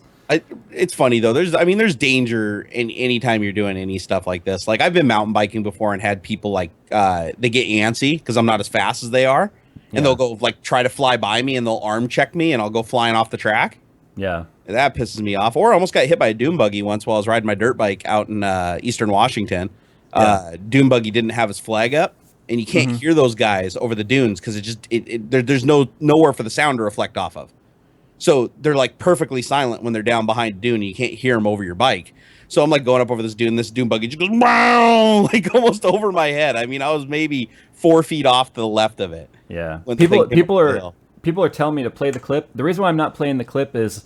The name of the trucking company is clearly visible on the door, as well as the phone number, as well as the tractor plate and the trailer plate. And I don't exactly feel like having this company get blown up. I'm going to contact them myself and just tell, give them... You show it and they start getting DDoS. they get DDoSed and firebombed. Why did you almost kill Jay? Yeah. We need him. He's the only person that gives us GPUs and tells us what to buy. But it's an inherent risk with any sport, right? It's true. I mean, granted, I'm football. If you play football, you're not worried about getting run over by a big rig. But I don't know. Some of those guys might be classified. It didn't rattle me. I was just like a little bit like, well, fuck you too. But I just kept on going, and I'm gonna keep on going. And, well, you have to because you're all skinny now. Just look at you, man. I still have a ways to go, but we're almost into the teens on body fat now. I started at 33%. I'm at 22. I'm at 22 as of Wednesday. And I started at like 42, and I think I'm at 75 now. No, somewhere. That's it. It's the number's moving. As long as the number's moving. As long as the number's moving, you never want it to be stationary, guys. Never. All right. So people are mad about this being bike talk 3D talk. So. We got. Jay needs to purge his bike talk because if he doesn't, then he can't truly. I wasn't going to bring it up. I was just obliging your question. Hey, Jay, I saved you the humiliation of having to bring it up yourself. Just You're always looking out for me. I'm just looking out for you, bro. You're always looking out for me. So here's a cool thing. Well, I don't know if it's cool. It's actually kind of funny because I don't know how they're going to enforce it. But it looks like Reddit actually put up a new anti-harassment policy. What? Did you see that? Like No. Reddit is now defining harassment in an attempt to try to stop people from harassing each other on Reddit. And the funny thing is, I laugh at that because Reddit is pretty much just a toxic. They should have just called it harassment.com. Actually, no, that'd be 4chan. 4chan's harassment.com. Speaking of Reddit, Speaking of Reddit, my bike video made it on the Reddit bicycling subforum. which one? Bicycling? Oh, but don't know which video. I only put up one video for my bike on the main channel. I did a review of my trek. Oh, your review video. Okay, I thought it was one of your GoPro riding down the street. I was like, it was actually a former coworker of mine who hit me up on Skype and was like, "Hey, I came across your bike video on the Reddit bicycle subforum." I'm like, "Really?" I'm like, "Oh God, I guess I'm gonna go. Check out the amount of flaming that I'm getting for that." And they were actually pretty supportive. Well, see, that's the thing is you were in a bike group. When I posted my nerd cave up there years ago, I could not believe how much hate I got. Yeah. Oh my God. I was getting flooded on emails, getting flooded on Twitter. The best one ever though was I learned a hard lesson about 4chan. And that was 4chan. so okay, I was a noob. I was a 4chan noob. And so I went over to 4chan. I thought, I'll just post my nerd cave over here because these guys will probably think it's cool. And next thing you know, I get all these pictures sent back to me where they basically went to my YouTube channel, found videos where I was in it, and then put penises in my mouth and photoshopped me in sexual positions with animals. But that's acceptable though. I approve of that. Because there wasn't one post on 4chan that was like, "Hey, cool room, brah." It was like, "Here's a picture of my room and 400 replies that are various different photoshops of me." All it took, but you know how it works though. All it took was one Photoshop to get the ball rolling. Yeah, but the best thing about it was I actually got 20,000 subscribers back when we were really small. I got more subscribers that month than I ever did before. I want to respond to Twitter real quick. So Andrew Bassa is like, "I got blocked from your chat by a moderator. I really didn't do anything wrong." Look, this is the 10th message I've gotten today from people saying they're banned from the chat. I don't know. I banned one person today. Dude, that fucking moderator is fired because he's overstepping his bounds. Look, I've banned one person. That was the guy spamming the can you help me build a PC? Can you help me pick apart? Can you help? People are like, "My God, make this guy stop." I haven't banned anybody. I don't know what's going on with the chat, but there's also been a guy who said he's been banned for 6 months. I look at the ban list and he's not there. So I don't know what's going on with YouTube chat banning, but I'm not banning anybody. I'm the moderator. There's nobody else who can ban on this channel but me. So we know who's fired now. All right, guys. Well, this was the last Tech Talk. Jay, you go delete your channel right now and you think about what you did. You think long and hard. I will get right on that. I got to tell an embarrassing story for the old man. Oh, do it. He thought he lost every single subscriber he had. He thought his channel was gone forever. He was just logging in with the wrong Google Plus account. Oh my God, the apple doesn't fall far from the tree on that one, huh, Jade? Man, he was panicking. Rightfully so, he was panicking. But yeah, because he got quite a little boost. A lot of people went and followed him. I thought that was really cool. He did, but Andrew's saying he really thinks it's this guy Notion. He said that, guys, nobody can ban. Nobody can ban. It's me. I control the chat. Nobody can ban but me. So I don't know why. Nobody else banned you, I promise. I mean, it could be YouTube. I've also seen YouTube the doing blacklist, stuff where right? people get blacklisted. Yeah, if you keep typing the same thing over and over again, YouTube just auto blacklists you. It's seen before. I see stuff go by on there that's grayed out, and it's comment blocked by YouTube blacklist. I don't know what the blacklist is. I have no control over a blacklist. Don't talk about the blacklist, Jay. Ooh. Apparently, YouTube has an algorithm that's you seem like a troll bot or a troll or whatever, so we'll just blacklist you. I have no idea. So, Jay, how much do you weigh now? I weigh 265 right now. You know what's crazy about that is when I was right at the end of my career at Microsoft, I was 263. No, really. And now I'm 303 according to the truck scale down at the barn. And it's like, and here you are, you were over 300, and now you're 309. down to my weight. It's like, seriously, it's like, wouldn't it have just been easier for me just to stick a straw into your gut and just suck it out? Like, oh my god, You keep your mouth sucker away from my straw, sir. you keep your mouth sucker off my straw. That needs to be a T-shirt. Oh my god. Yeah, I mean, I don't know. I'm not at my goal yet. My goal is another 40 pounds down. We're shooting for 225, but I mean, I'm halfway there, over halfway there. 225 for a guy as tall as you, that's going to be like skinny. Well, we're gonna see. It has to do with fat mass index, or body fat index. So it comes, and I'm still 22% body fat. That's still a lot of body fat. So I wouldn't know. I'm like double that at least. So, but I'm in Washington. You guys have to, we have some severe weather and some cold up here every once in a while, and I need to prepare for that. it's hibernation. Yeah. You keep warm in the winter. When winter comes, because we all know winter is coming. I've been watching Game of Thrones. I knew that was a Game of Thrones reference right there, and I don't even watch it. Yeah, Jerry will outlive me. That's all there is to it. Jerry will outlive me. I'm going to live forever. Actually, according to the doctor, I'm really healthy. Like, a lot of people don't realize that even though I'm overweight and I seem like I'm sick all the time, I go get my physical and all my numbers are perfect. Like, That's the thing, though. The weight over time will diminish those numbers. well, it hasn't yet. I'm not saying it won't. I'm just saying it hasn't yet. And Jerry, Yeah? the same thing the doctors used to tell me. You ready? What? Have you ever seen an obese person that's elderly? No, because they have such fucking awesome lives. They usually die in a They're horrendous like- plane crash or they're like- NASCAR accident.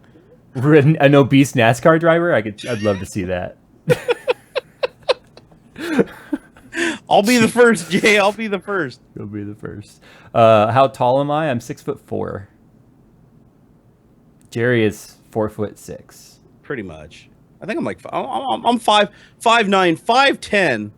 If I stand up really, really straight. Let's see. Should we get some? Should we pull in some questions? I think you should. All right. Let's check out the Ask TikTok right here. Mm-hmm. Jerry can kill Dwight Walker. Oh, I started catching up on last season of Walking Dead, by the way. Oh no, Walking Dead is like probably one of my favorite shows right now, and I was really pissed off at like how the last season ended. It was like See, I'm such only a cliffhanger. I'm only like 3 episodes into the season. Dude, so you're you gonna be can't- so mad. Like at the end, you're just gonna be like, "Oh God, they can't just leave it like that."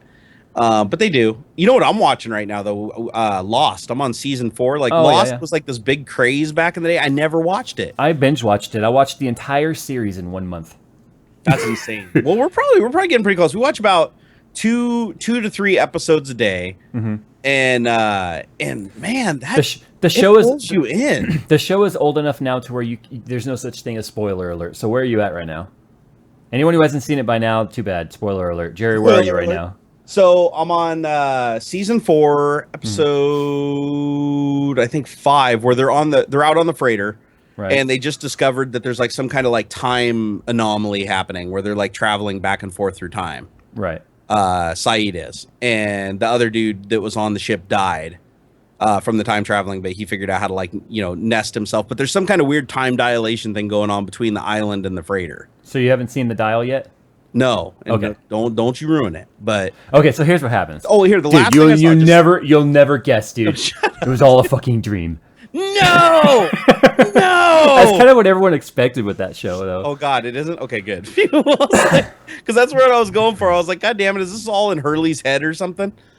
Oh no, It would intense, make though. sense. It would make sense to all be in Hurley's head, though, wouldn't it? No, It it would, actually makes because sense it's to like all be in mental. the. No, it would make sense to be all in the druggie's head. That would actually be pretty funny. But he dies, so that'd be kind of hard to keep that story going. No, it's just crazy You just because it's like ruined you it can't for explain everybody. anything. It's like Yeah. shit happens constantly where there's like you think about it and you're like, there's no fucking way that could happen, and then like 3-4 episodes down, they connect enough parts together. You're like, oh, okay, that makes sense. Yeah, It's really well written. it does. But then the way the show ends, it pretty much is like someone sticks a finger in your brain. Just saying. Oh, it's like so. No, it's more like somebody stuck a knife in your brain, kind of like a walker.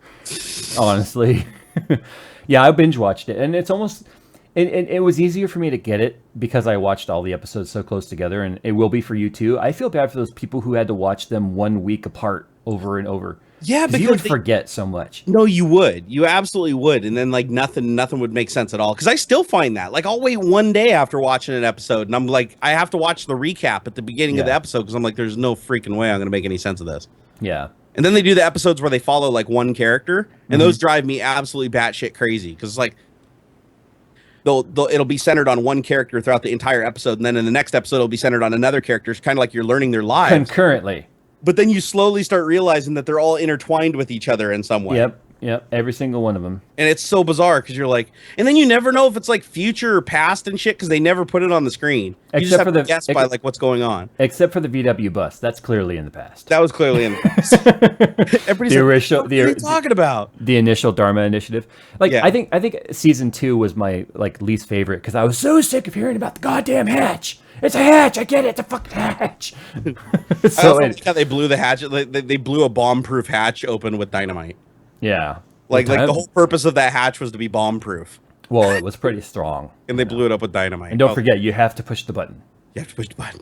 You have to push the button. Game of Thrones, though, I'm so mad at PKA because both Woody and Kyle were like, "Oh my God, you have to watch Game of Thrones. You have no idea what you're missing." Like even Murkadurka was like, "You have to watch it."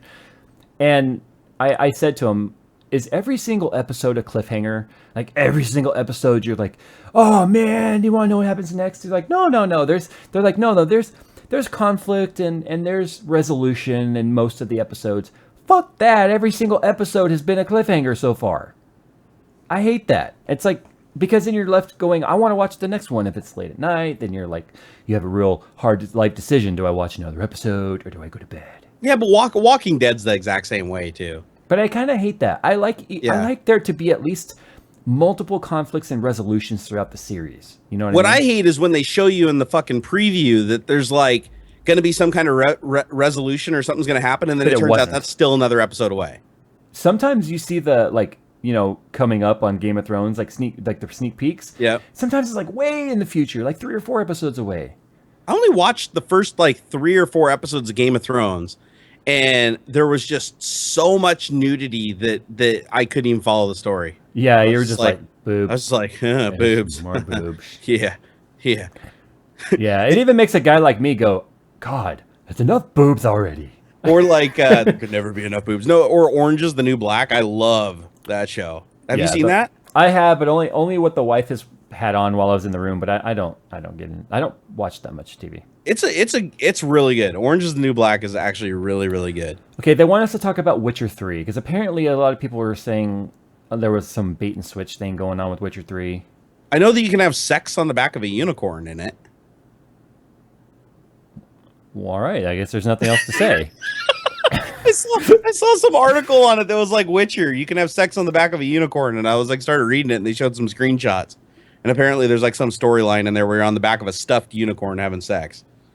Dude, so Kelly Tech just linked me to a drone that the Lily? To follow you? Oh, I can talk. Yeah, no, I can talk about this. I actually have been in contact with the company. Dude, that would be cool to like be able to vlog my rides that way. Yeah. Although my route literally, part of my route literally is riding around the perimeter of an airport. So that might be a little bit of a problem, Jay. Which actually brings me to the story of, did you hear about the guy that flew another drone over the White House?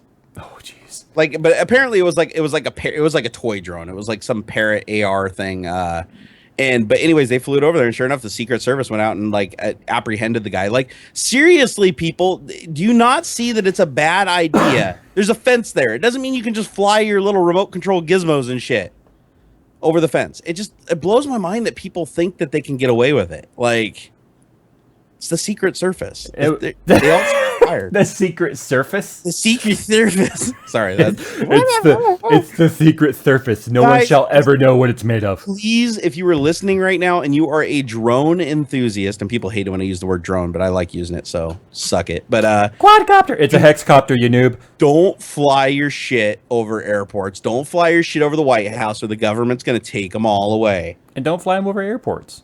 Or near airports. Just leave the airports alone. Airports are for big boy planes, okay? But anyways, to talk about that Lily, Couple cool things, but there's a couple real bad things about it too. It like tries to murder you by flying into you, or what? No, well, that's a very possible thing. No, the cool thing here, let's get the cool stuff out of the way. First of all, it has a 20-minute flight time, which is actually remarkable for something like that. I mean, And it would not. Phantom 3 has that flight time, and that's, a $1,000 and up. Then it's entirely out for my rides. Yeah, no. Dude, they don't make a battery source that's going to keep up with you for 50 miles. You might have to like stop every 20 minutes and recharge it. He just threw it in the water. Here's the problem that and it took off. Huh? He just threw it in the water and then it took off. Oh yeah, no, it's completely waterproof. And you basically there's no remote control for it. You basically put the beacon on your wrist, All right, and I'm gonna put the thing into the air, and the little sensor inside of it senses that it's free flying. Okay, hold on. I'm gonna add a screen region and show this video while you're talking about it. So all right, let me know when you got it up. Okay, it's in the bottom right corner. All right, so the video's playing. All right, so anyways, like Jay was saying, it's a waterproof drone. You can literally just throw it in the lake, and it can actually take off from the water. Also, provided that it's not flipped upside down. But what makes it really cool is a 20-minute flight time, and it follows you automatically. You put a transponder on your wrist, and it basically just keeps the distance from that. Now, the things that I don't like about it, and it's the same problems. This isn't the first thing like this that's been created. There was another one called an Air Dog, I believe, that was created that it never really went anywhere because the transponder was huge at the time. It literally looked like you were wearing like, some kind of crazy computer on your arm. And it never really took off. But here's the problem with these guys, is they only work well in huge open areas. Yeah. If you look at like the snowboarding video, where the guy's like going down the hill, it's like a track. It's not in the woods. Yeah. The problem is it can't detect the cables on the on the chairlift and stuff like that. So you have to make sure that where you're going, that there is a clear line of sight, on both sides of you and behind you. It'll just crash into whatever's in between you and it, right? Oh, absolutely. Like seriously, if you're riding a bike or something like that and you go under an overpass, it's just gonna slam into the damn thing. It doesn't have radar. It doesn't, it's basically just triangulating the position of the transponder and staying a certain distance from it. Right. And then you can recall it, and then it'll come back and land near you. But the problem with the thing is it doesn't look like it's very serviceable to me. Like, it looks like if it took a hard wreck, it's not like it's modular and you just, here, add a new part here and add a new part there, especially since it's waterproof to retain that. So all it takes is one accident with this thing and you're out your money. I mean, I don't see it happening any other way. The other thing I don't like about it is somebody recently brought to my attention that the Kickstarter campaign, in the terms of service, said that if they are unable to bring the thing to market or complete it, they're not returning anybody's money. Oh, and that scares me when I see a project like that. Like it actually says in the project that you paying the $600 or whatever to the Kickstarter campaign does not guarantee that you will receive an aircraft. Like, if they run into some kind of problems or they can't produce the thing, you may not even get one. But it looks like it's finished. It does look like it's finished. That brings up a whole nother discussion altogether, though. I think that's kind of the risk you take, though, when you participate in a Kickstarter. Absolutely. That's the thing. Kickstarters, you're not actually buying a product. You are investing into the capital it takes to attempt to bring a market or a product to market. You're not buying the product. So I guess that's a risk you take. But think about it this way, though. The money that they're receiving and that they're going to put into costs of operations, if the operation ultimately fails, then that was a risk that you take. But that's another reason why I personally don't participate in Kickstarters, because I don't either. Kickstarters are the easiest way to commit fraud as well. The thing I do like about their particular Kickstarter, though, is the video that they shot is very well done. They clearly show that they have a functional prototype that's at a high level of production. You can tell it's not just put together. I mean, the thing, they obviously threw one in the water and it took off. So they have it's near retail, but they're obviously going to have to work out kinks, because the video doesn't illustrate. Like, you notice every single place they're using it is in a huge wide open area. Yeah. And I have to assume that they've lost dozens of these things to just running into power lines and hitting cables and hitting wires. And there's so many obstacles that people don't realize that are in the sky. And that's like when you go out and fly like the Phantom. Like, when I go fly my Phantom, I take it up over 200 feet when I'm flying it out of my sight line and I'm flying by the screen. You can't do that here. The smog level here is 150. Oh, serious? Is that bad? It would just disappear into the smog. Well, luckily it's got a camera on it. No, but like the Phantom 3 has light bridge, so you can take it out almost a full mile So the thing disappears. Like once you get out over like 1,000 feet, you can't even see the damn thing anymore. Yeah. So you're flying by camera and everything alone. And even when you're flying by camera, where you're controlling the thing and you look, there's still a high probability of hitting stuff if you're under 200 feet because you got, Yeah. power poles. You've got the wires. That's the thing is, you know how hard it is to see a power line, like a power wire that's hanging across the sky, Yep. like when it's overcast. It's camouflage. That's why out here, all the large power wires that go across like big spans, Yep. all have like those big giant orange balls on them. Yeah, so the airplanes don't crash into Well, the damn things. for us, it's low flying helicopters, like police helicopters and stuff. Oh, gotcha. News helicopters. That would be a big job opening, right? You're in the police helicopter, you just get tangled up in the power line. Oh, It's happened before. oh shit! It's happened before. Yeah. That'd be a bad day. You're having a bad day when that happens. When you get electrocuted and blow your helicopter up. But that's the thing I don't get with these drones. And the thing is that really makes me nervous is that they don't touch on that in the project.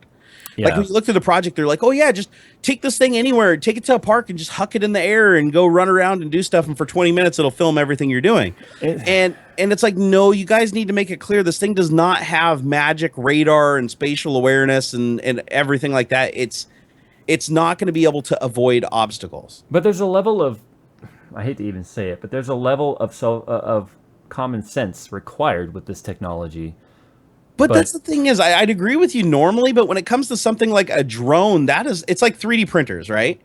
It's like you can't. There's a lot of people that don't have any common sense when it comes to 3D printers because it's just magic as far as put in a file, hit a button, and the rest does itself. Yeah, it's exactly. You'd be surprised how many people I've talked to that didn't even realize that the way a 3D printer works is by printing a layer at a time. They thought that it just magically like materialized an object like Star Trek. It doesn't help though that there are those 3D printers that do it submerged and it just kind of like comes out of the liquid.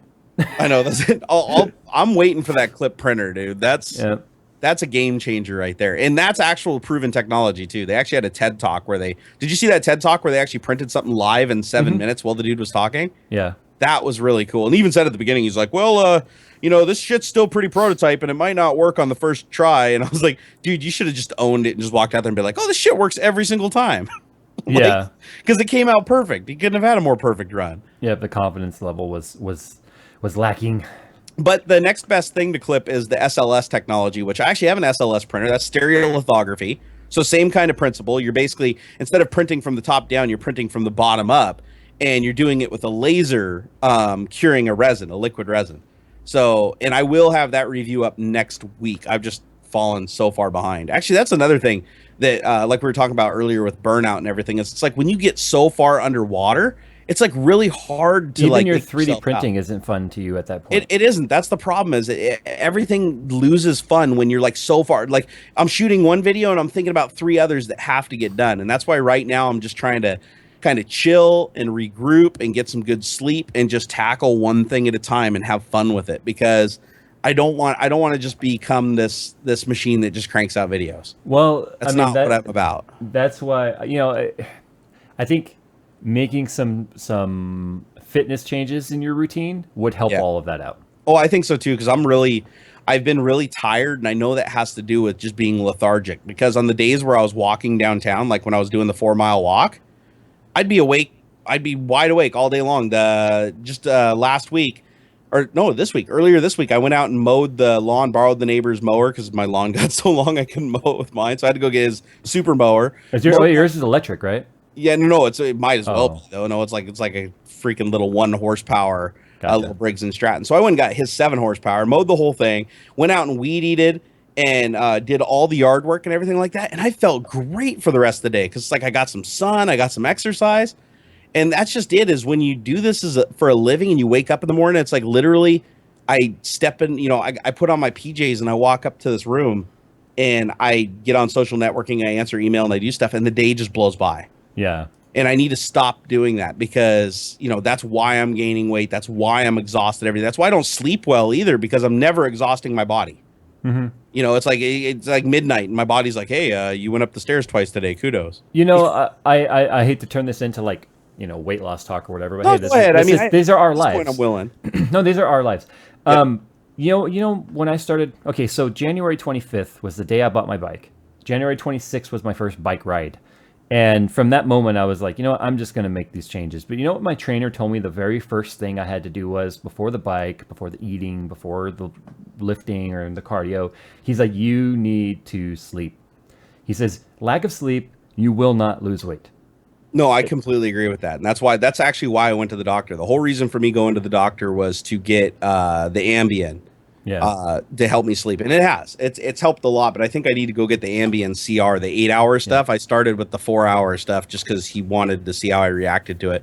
He said some people like go out and sleepwalk and drive cars and shit on it. So I was like, okay, we'll try the mild stuff. Do you want my honest opinion? With 1,770 people watching of my observation of my routine over the last 3 months and where I think you could make some changes? Yeah, go for it.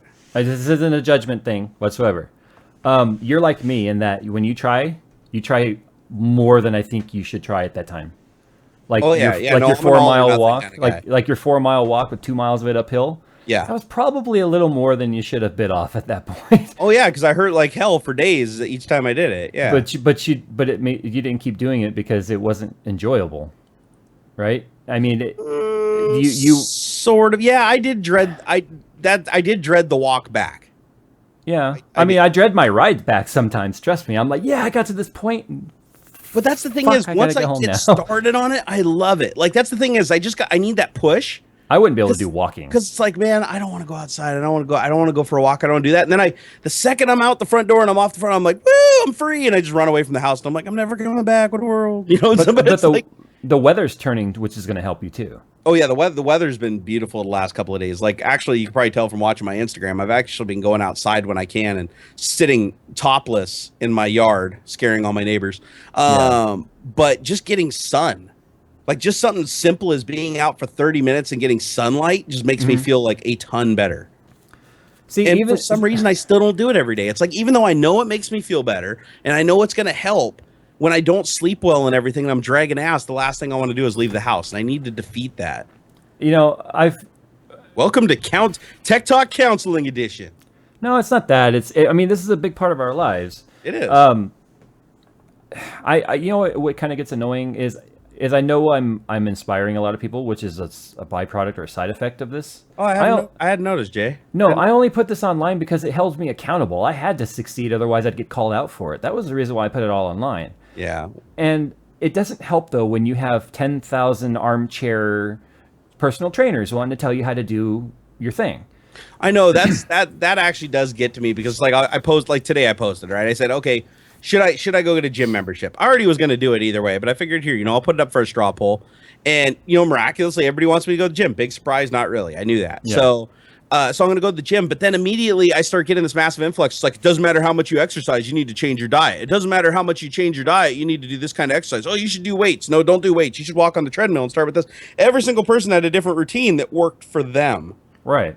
And what they need to realize is every single one of goals. And every single one of them would probably work for you, but you have to develop your program. That's going to work for you. I'll tell you what I want. Here's what I want to do. I'm not getting skinny. I've never been skinny a day in my life, and to be honest, I don't want to be skinny because I have severe scoliosis and like my ribs I have a 40-degree deflection in my spine, and if I was really skinny, I'd look really crooked. For lack of a better word, the fat kind of fills in the dents, if you know what I'm saying. Is your spine forward and back scoliosis or sideways? No, it's side to side.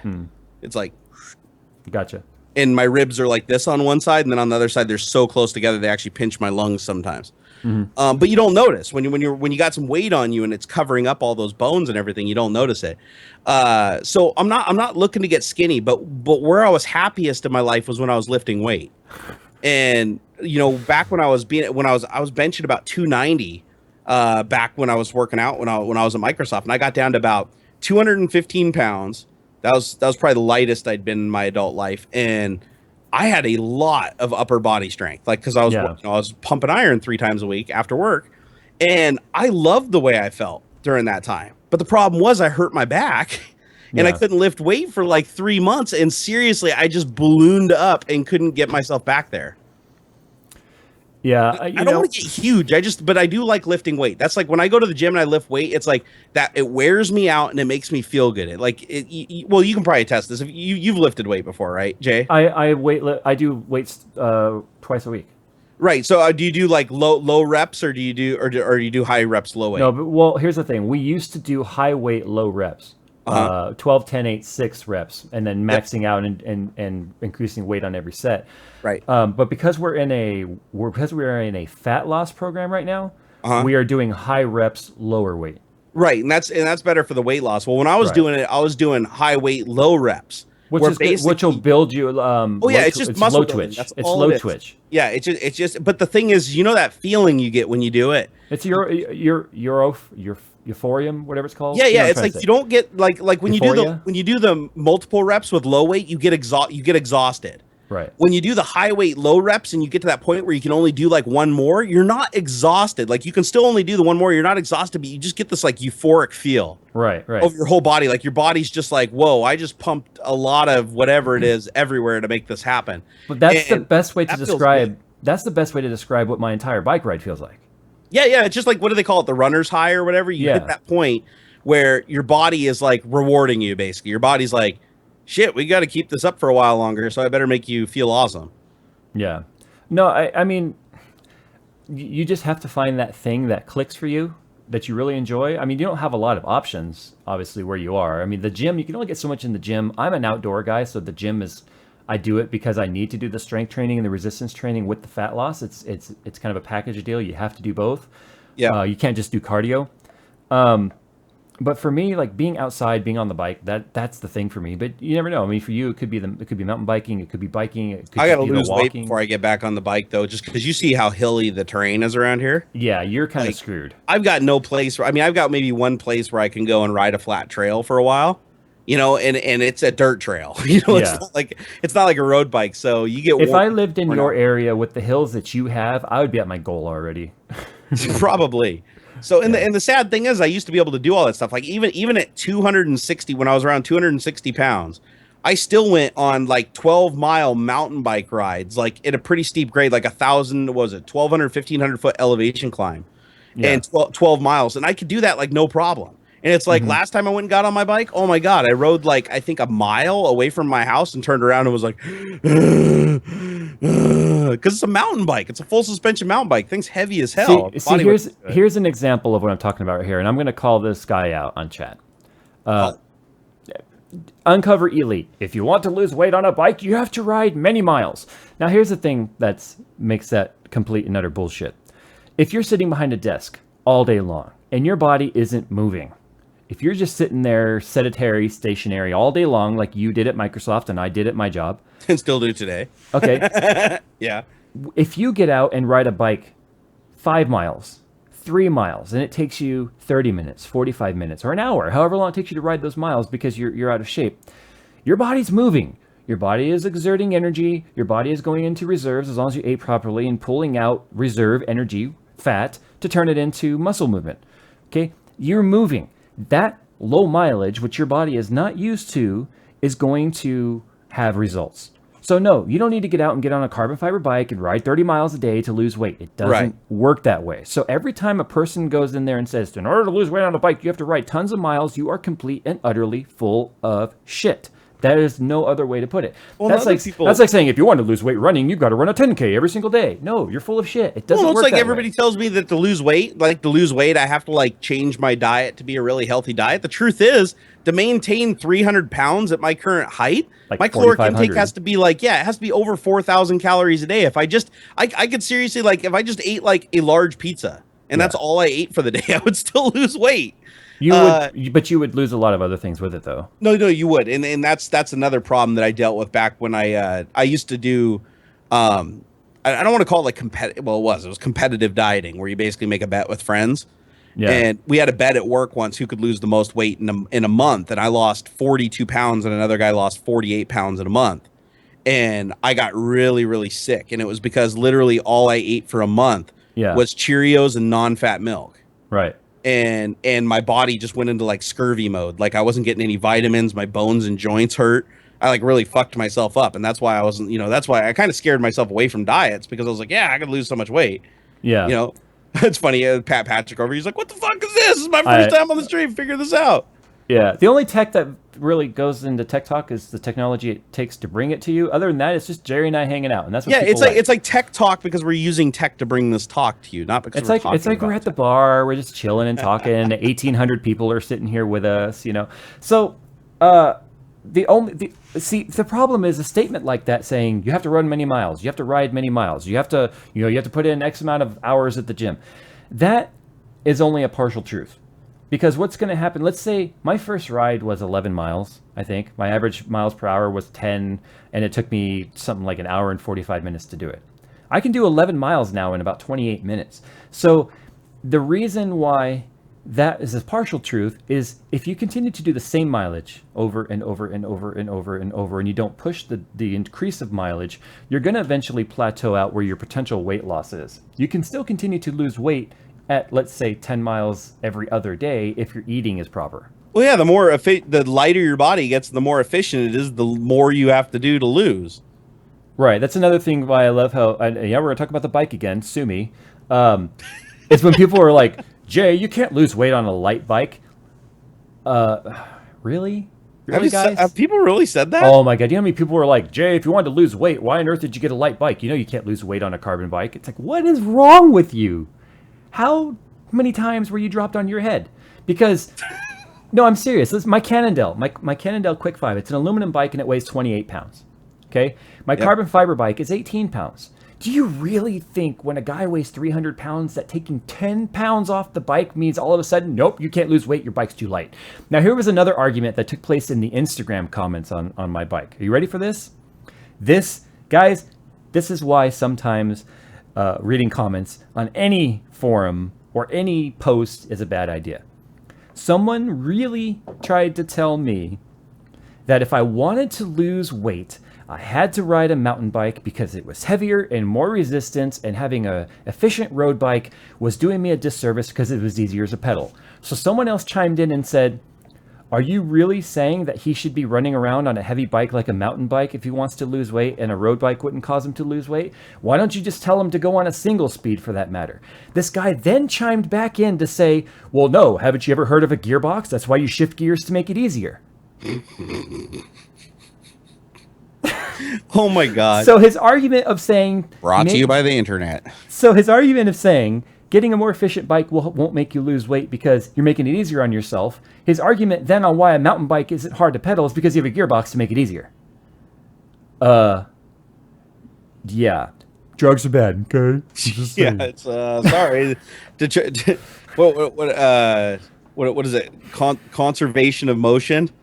Oh, yeah. Yeah, it basically doesn't matter if you get there in an hour or 10 minutes. If you get there in 10 minutes, you're working super, super hard. If you get there in an hour and you're not working as hard, you still burn roughly the same energy. You know, that's the hardest things that come into it. That's the hardest thing about the long rides is to hold myself back in the beginning stages.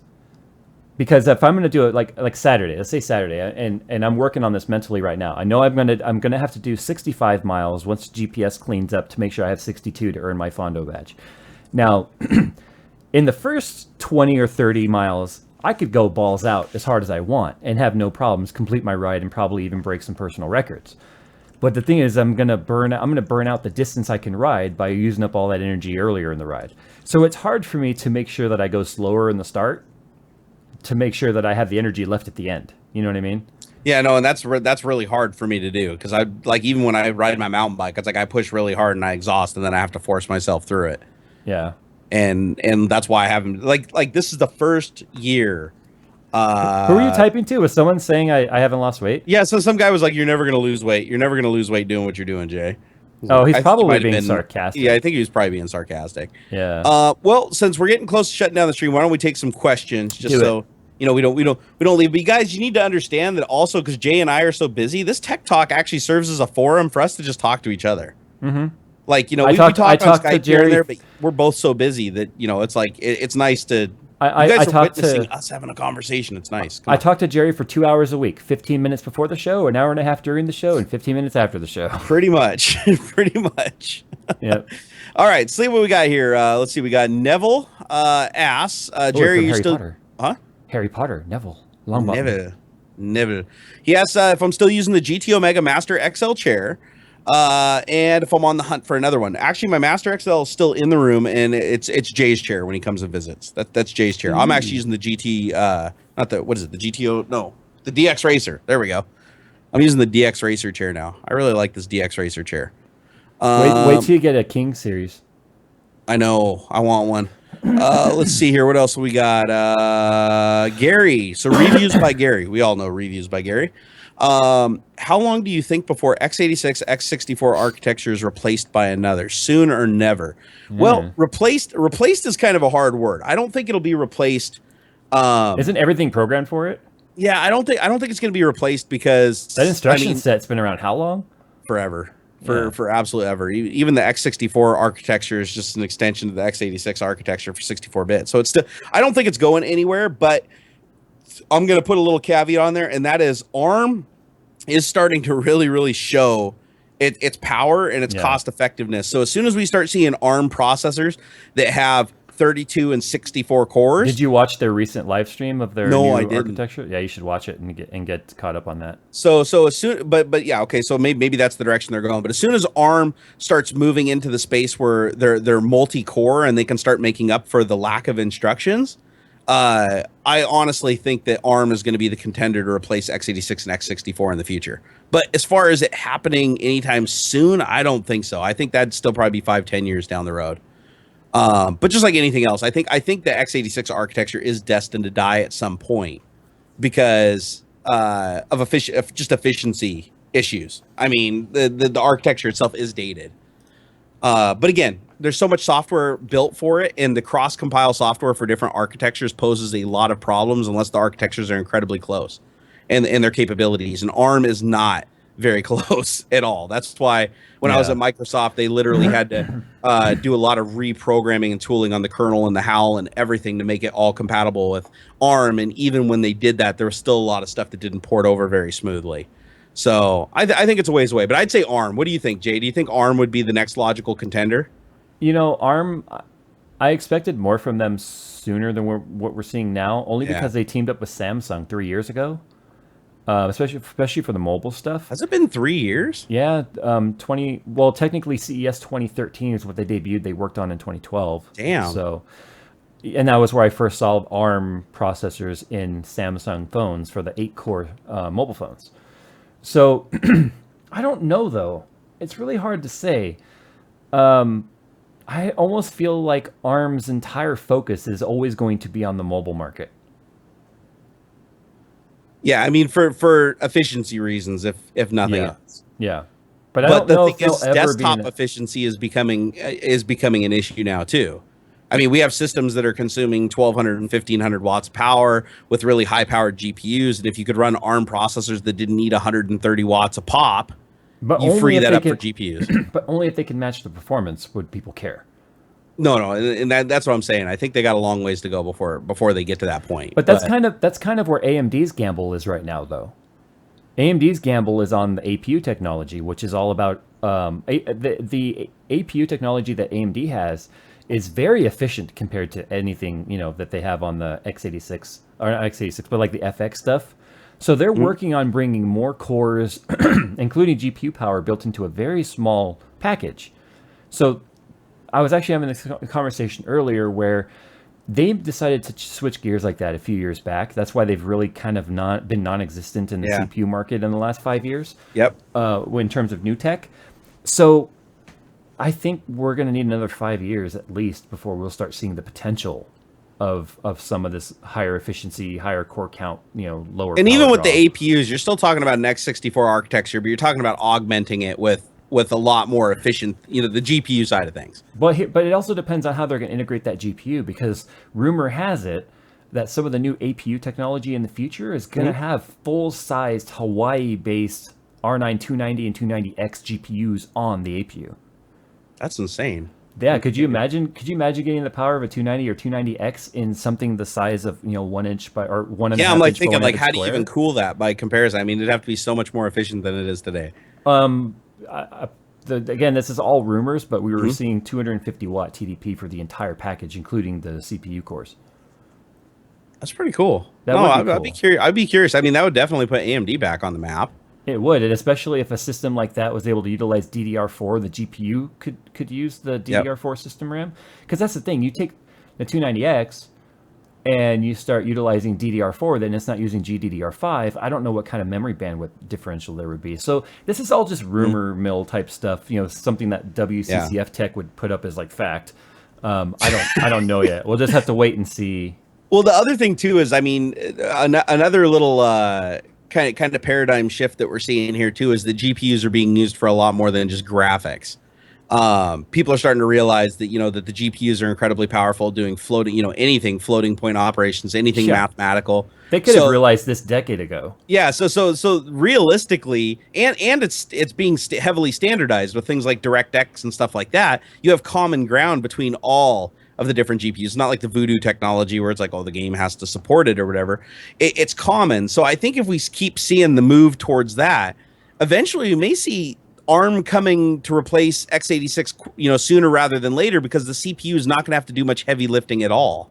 Yeah. I mean, the CPU might be used for like simple IO operations and things like that, and the GPU is going to be doing all the heavy lifting for the actual calculations, rendering, everything. The point is making the entire system and any sort of processing power available to the operation or the instruction set is where it needs to be.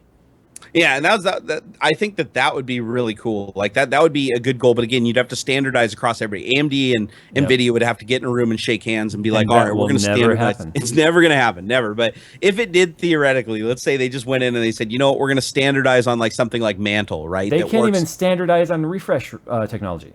Yep, but that's true. But if they could, hypothetically speaking, if they could all get in a room and they could agree on it, then they could create another software development kit that basically utilized the GPU and the CPU across the board, period, for everything. And you'd have one software compiler, and everything that was compiled under that compiler would be optimized to use the GPU as much as humanly possible for like every operation.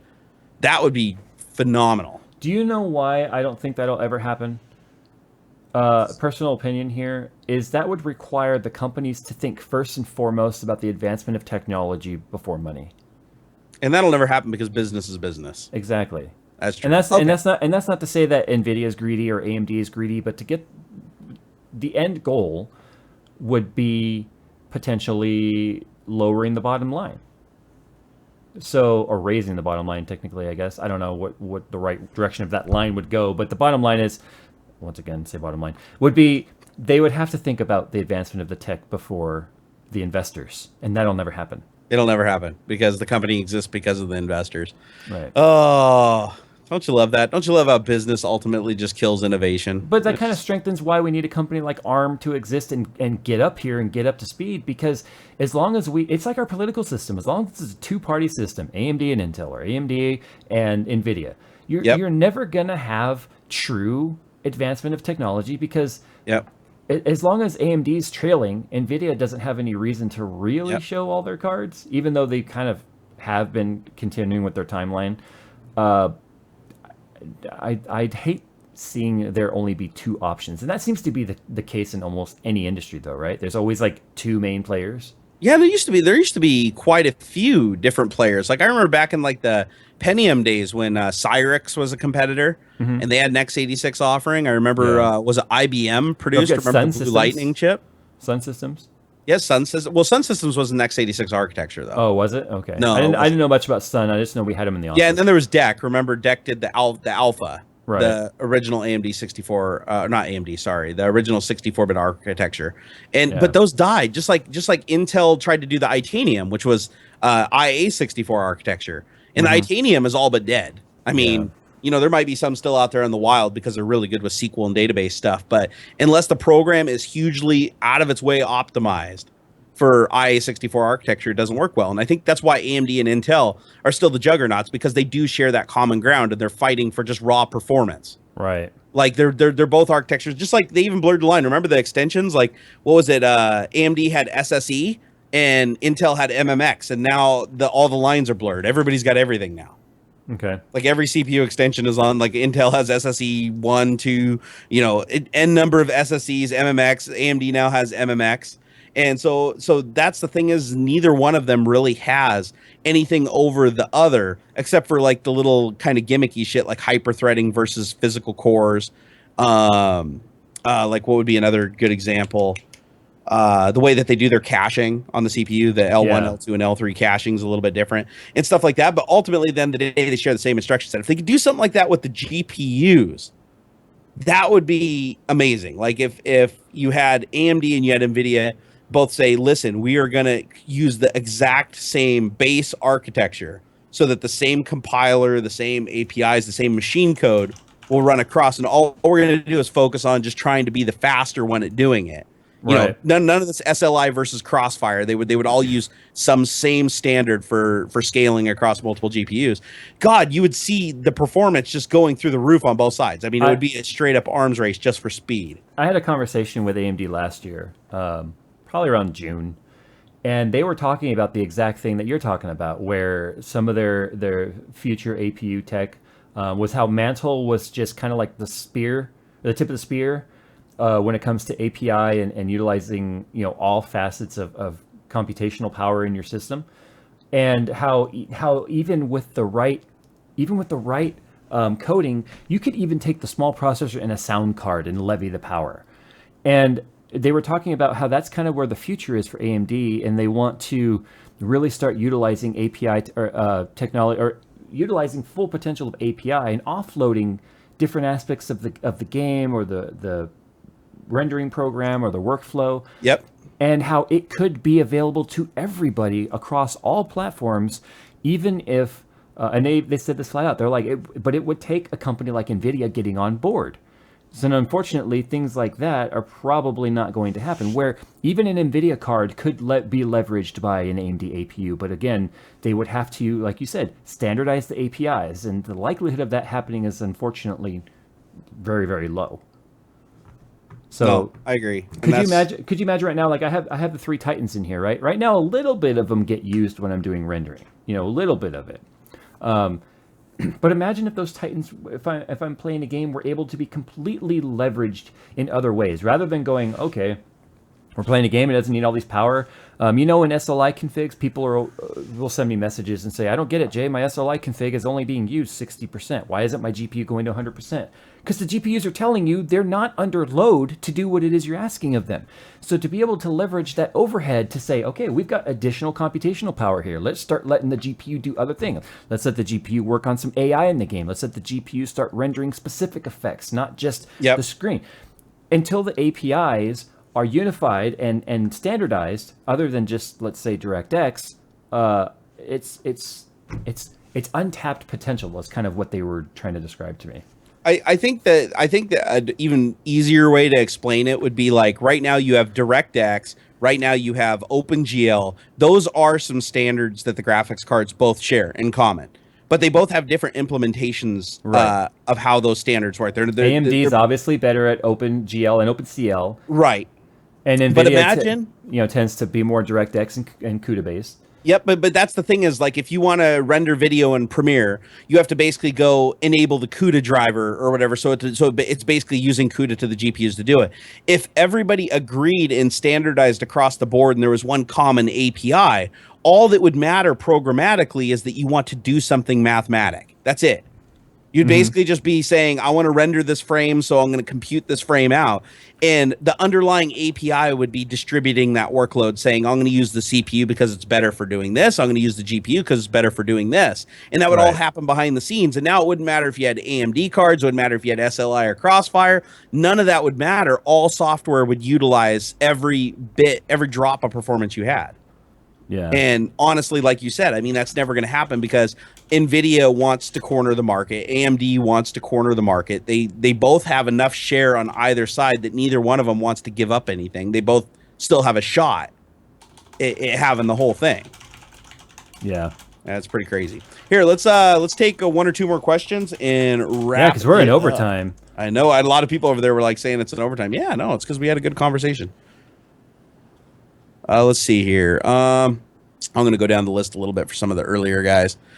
Let's see. Jason McSorley says, hey, Barnacles, quit posting half-baked pictures of yourself. Okay, I will not. Let's see.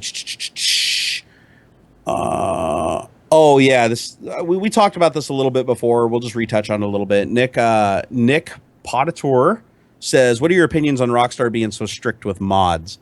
I've heard conflicting reports. I know. I've heard a lot of conflicting stuff. I heard that Rockstar is not banning people for using mods in single player mode. However, they still are logging that those players are using mods. But there's players that are banned right now for using mods in single player mode. That's what I've heard too. I'm wondering if they made a policy change and they haven't unbanned these folks. That's entirely possible. Or maybe those people went and played online and didn't realize it or something like that. Maybe they accidentally clicked the wrong option or something, and that's all it took. But Yeah.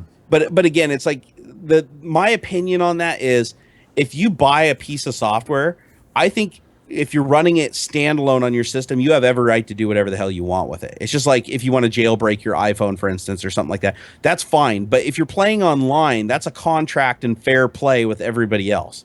So I do agree with them not allowing mods online, but what I would have preferred them to do is if they had something in place to say if you're using mods online, it needs to be advertised. So basically, you could still go play with your friends, you could still get on modded servers, but you would know what you were doing. You could opt in or opt out of it because some of those mods are freaking hilarious. Yeah.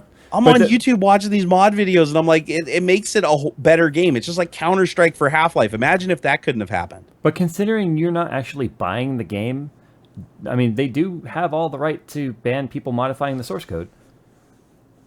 Yeah, but I disagree with that whole not buying the game. I get what you're saying. I mean, but it's like when you're paying $60, I own that goddamn game. It's my game. I'm surprised to hear you say that as a developer, considering you know it's a lease.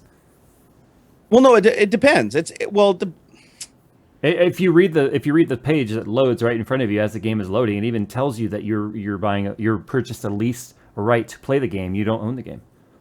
Yeah, even as a developer, I would say I still think that's kind of. But well, this is the hard thing is there's a conflict because there's more money in having it be a lease because then it can be an ongoing project that keeps getting built and built and built and built and built.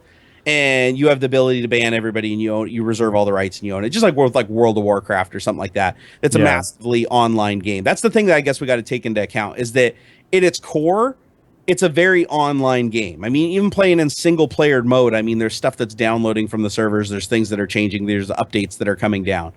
But still, at the same time, I disagree with not being able to, like, if you can go buy a game and it comes on CD, which you can for GTA 5. You know, I feel a sense of ownership there. I feel that should be. Oh yeah, you own the disc, but not the information on the disc. Right, and again, you're not allowed to. That's another thing is you can't really redistribute the stuff. That's another thing with the mods, right? Is if people create the mods that change the game, and then they distribute the mods to other people that are changing the game. Right. And I don't necessarily disagree with that if everybody's playing in a single player atmosphere, but it does definitely change the dynamic if you can play online, and I think that's bullshit. And I think those people should definitely be banned from playing online. If they're doing that. But at the same time, mods have led to games becoming great. Like, there are so many games out there that seriously, like, if it wasn't for mods, they would not be as popular as they are today. Like I was saying, like Skyrim. Oh, Skyrim with the mods that make it look like Minecraft. Freaking real. Minecraft would be Minecraft's probably the key example. Yeah. But mods, but that was kind of the difference though, where the owners of Minecraft were like, "Please mod away. We'll even give you a place to post them." Yeah, it was like a sandbox. They were like, "Yeah, we want the thing to be modded like crazy." Minecraft wasn't even built and intended to be like a popular game. I remember I read an article where they had an interview with the developer, and he was like, "I just made it for the heck of it. It was a project. I had no idea it would be so big." All I know is if GTA 5 just had a way to advertise if it was a modded server and what mods were being used and stuff like that, that would actually be pretty cool because I don't know about you guys, but I would love to log into a modded server where I can drop whales on people and shoot cars. Yeah. I mean, literally shoot cars like bullets. I was watching this video the other day where a guy had a mod and he was literally just shooting strings of cars like bullets into the air. And I was like, dude, that is awesome. Yeah. Well, I think it's time to wrap it. I think it's about time to wrap up. Let's see, we pissed off plenty of people. We talked about AMD versus Intel and Yeah, ARM. We talked about bikes. We talked about weight loss. We talked about trolls. We banned, I don't know, probably. We talked about consoles too. We night. talked about the Wii and the Wii U. So the PC Master Race people should be pretty alienated. Yeah. So guys, if you enjoyed this program and all of the stuff that we said that made you all very, very angry, hit that like button. If you didn't like what we had to say, well, then hit that dislike button. Either way, it helps us out. It's great. Either way, hit the button because it pushes us higher. Yeah, just hit the button. Ha ha, yeah. All right, well, I guess it's time to roll that outro. Yeah, let's do it. Here it goes.